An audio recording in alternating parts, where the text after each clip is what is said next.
Hello everyone, मैं हूं ऋषभ शर्मा और आप देख रहे हैं सरकारी अपडेट्स विद ऋषभ। आज फिर एक नई अपडेट के साथ में आए हैं। आज अपडेट बच्चों से रिलेटेड है। जो बच्चे अभी तक टीचर्स को ये नहीं समझते थे कि ना अगर हम इनसे बॉन्डिंग बना के नहीं रखेंगे तो भी हमारा क्या बिगड़ेगा, तो उन बच्चों से रिलेटेड एक अपडेट लेके आया हूँ। देखो बड़ा बड़ा लिखा हुआ है 80% मार्क्स फिर भी फेल, या 80 मार्क्स फिर भी फेल। कुछ समझ में आया?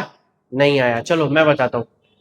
देखो, अब जो सीबीएसई ने एक नया नियम बनाया है, उस नियम के अंतर्गत एक बेसिक सी चीज जो सबसे पहले आपको समझने की जरूरत है वो ये है कि सिर्फ बोर्ड एग्जाम्स में नंबर लाना ही सब कुछ नहीं है। Only getting marks in exams not enough. अब सिर्फ और सिर्फ परीक्षा में नंबर लाना, बोर्ड पेपर में नंबर लाना इनफ नहीं है। अब आपको अपने टीचर के साथ में अच्छी बॉन्डिंग करनी पड़ेगी, plus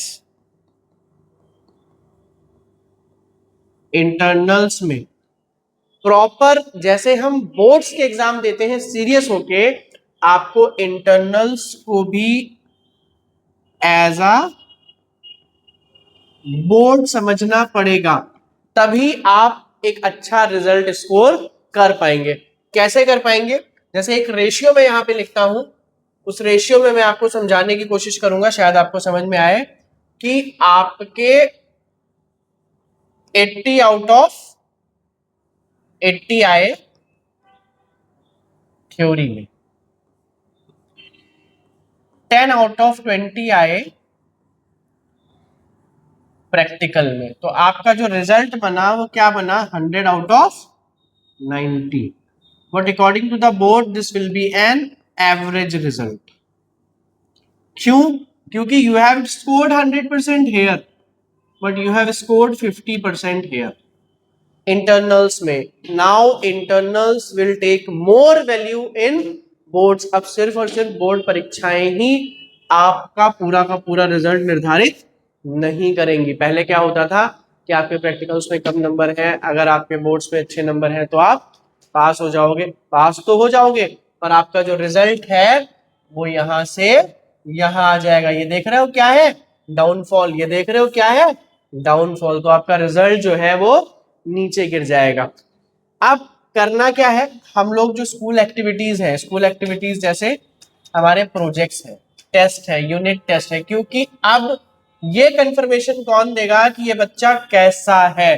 now the CBSE has hand overed multiple things, और I can say 90% things. CBSE has hand over 90% things in the hands of subject teachers. किसके हाथ में दे दिया है? सब्जेक्ट टीचर्स के हाथ में दे दिया। कितना? 90%। क्योंकि बहुत सारे सब्जेक्ट आपके ऐसे हैं जिसमें आपके प्रैक्टिकल्स 70 मार्क्स के हैं, बहुत सारे प्रैक्टिकल्स आपके ऐसे हैं जिसमें आपके प्रैक्टिकल 60 मार्क्स के हैं, 40 मार्क्स के हैं। तो क्या होगा अगर इसमें आपका रिजल्ट गिर रहा है? तो आपके 80 मार्क्स के कितने क्वेश्चन पेपर्स होते हैं? 2 होते हैं या 3 होते हैं। बाकी के आपके स्कोरिंग सब्जेक्ट्स होते हैं, 6 में से 5 में से स्कोरिंग सब्जेक्ट्स होते हैं। अब आप सोचो, अगर आप यहाँ पे समझ रहे हो कि आपका 100 में 90 एवरेज कैसे होगा, आपका यहाँ पे 70 में अगर टीचर ने सिर्फ पासिंग मार्क्स देके आपको पास कर दिया, 27, 28, 29 दे दिया, तो ये कितना है? सिर्फ पासिंग है, ओनली 33%। समझ रहे हैं बात को? आप थ्योरी में कितना भी अच्छा कर लो, आपने थ्योरी में बहुत अच्छा कर लिया, you score 30 out of 27, but 27 और 27 मिलके कितना बन रहा है? 54। कितना बना? 54। तो आपका ओवरऑल रिजल्ट क्या हो गया? 100 आउट ऑफ 54। यहां तो बढ़िया कर लिया। अब यहाँ का अगर रिजल्ट अच्छा नहीं आ रहा है, यहाँ का रिजल्ट अच्छा नहीं आ रहा है, तो क्या करोगे? तो अब जो सीबीएसई है उसने बहुत सारी चीजें बच्चों के हाथ से लेकर, मतलब अभी तक क्या था, आपने पढ़ लिया, पढ़ के पेपर दे दिया, नंबर अच्छे आ गए, आपका रिजल्ट बढ़िया हो गया। अब आपको इंटरनल्स को भी उतना ही सीरियस लेना पड़ेगा। आपके जो यूनिट टेस्ट होते हैं, आपके जो क्लास टेस्ट होते हैं, आपकी जो एक्टिविटीज होती हैं, बहुत सारे बच्चे क्या करते हैं, प्रोजेक्ट्स बनाते हैं और लास्ट डे पे क्या करते हैं, प्रोजेक्ट्स को फोटोकॉपी करा के सबमिट कर देते हैं। अगर टीचर ने उस पर मार्क्स नहीं दिए तो क्या करोगे? तो अब आपको टीचर के साथ में अपने रिलेशन को मेंटेन रखना होगा, प्लस बॉन्डिंग अच्छी रखनी होगी अगर आपको एक बेहतर रिजल्ट चाहिए है तो। कि हाँ चलो ठीक है, बच्चा अच्छा है या नहीं अच्छा है वो एक अलग बात है, उसने टीचर के साथ में क्या रिलेशन रखा है, उसका टीचर के साथ में बिहेवियर क्या है, वो टीचर के प्रोजेक्ट सबमिट कर रहा है नहीं कर रहा है, वो यूटीज में पार्टिसिपेट कर रहा है नहीं कर रहा है, रिस्पॉन्स कैसा है, ये सारी चीजें प्रॉपरली अब मैटर करेंगी जो पहले नहीं कर रही थी। तो अब आपको क्या करना है, आपको अपने बोर्ड्स की तो तैयारी करनी है, साथ में पूरे साल अपनी स्टडी पे प्रॉपर फोकस करना है।